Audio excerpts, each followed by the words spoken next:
brother just moved out and went to college, so they're kind of like empty nesting. So I feel a little bit guilty, like it's like the oldest daughter thing. Right. But I also feel like it's good for my self-care because it's very like in the position I'm in right now. Like I live with my boyfriend and I don't have many friends living in the Kutztown area, so it's good for me to have like a social hour. Right. So you feel like it would do you justice, like reconnect with your family, not only because they're getting old and like it's older sister duties, but it would just give you more comfort to know that you know you still have their back and they still have your back. For sure, yeah. Okay. And I think that is, reconnecting to your family or whatever is like it's beneficial for everybody. Right. Mm-hmm. It doesn't hurt. Yeah. So what problems do you see yourself, especially I don't know if you'd have problems with your family, like connecting with them. It seems like you guys have had a strong bond and it's fallen out. Mm-hmm. It seems like you won't have a problem reconnecting with them, but what problems do you see yourself getting into with the whole meditating or going to the gym? Like, do you know in yourself that you're consistent enough to keep yourself accountable for all that?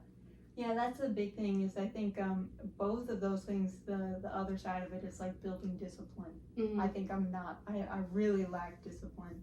So that'll be part of the challenge is like staying on a routine. I have ADHD, so I'm like chronically really bad at building habits because phone is more fun. It's more fun to look at phone. So I think the biggest challenge is there's like the time constraint with going to the gym because I'd like to be going for at least an hour every time I go, just so that I can get all types of stuff in. So with school and work, I do have really long days from Tuesday to Thursday. The rest of the week I'm usually okay, but am I going to be able to go to the gym multiple days in a row? That's kind of hard to convince myself to do. And then the other thing, like with the meditating, I think that one will be a little bit easier because it is so like calm, but it's I want to be doing it before bed, and I live with my boyfriend and I sleep like in the same bed with him, and I think that he might be judgy about it or whatever. I don't think he'll be judgy about it, but it might be hard to be like when I'm laying next to him for 10 minutes every night, so that might be kind of awkward. And I might be kind of self-conscious about it, but we'll see. I think that one will be easier. Which one, the meditating? Yeah. Okay.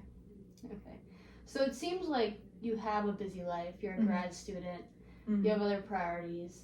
Mm-hmm. And you said that phone time is much more fun. So to me, it seems like you enjoy the unwinding, relaxing part, and I sense that you might have some difficulty getting yourself to the gym because you like that phone time so much, because you said the meditating would be easier, aside from the boyfriend judging, which we'll get to later.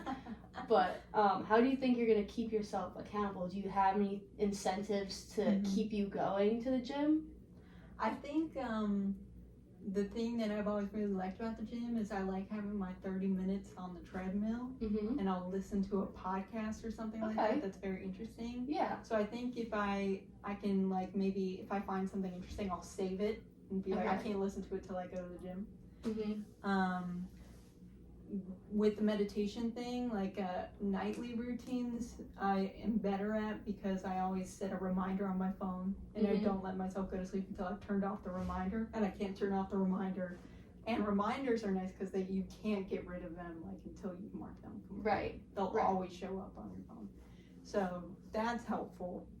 And then what else?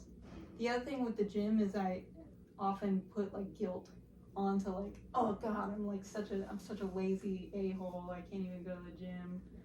I think I really like walking. It's very therapeutic for me, so I think on the days where I just really can't do it, or I know it's the end of the week and I still need to go to the gym 2 more times, I'll go for a walk, and that way I can feel like I've checked off the exercise without making myself feel guilty. Right.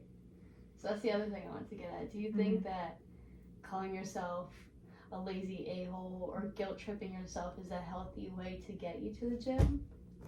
No, it's not. Well, it's definitely not. That's a good point.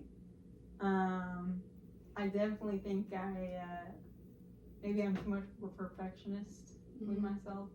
But even then, just saying that out loud feels wrong because I feel like it's like, That's okay. I don't know. But, yeah, it's not a good way to get and you're right, I should be focusing more on positive reinforcement than negative reinforcement.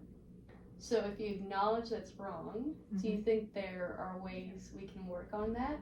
Or do you think there's ways to positively reinforce yourself to get you to the gym instead of negatively thinking? Yeah. Because how long do you think that's gonna last? No, it definitely doesn't last when it's like a guilty thing. Right. I think maybe I'll get to have a little treat after I go to the gym. Okay. Like yeah, well, maybe that's good. maybe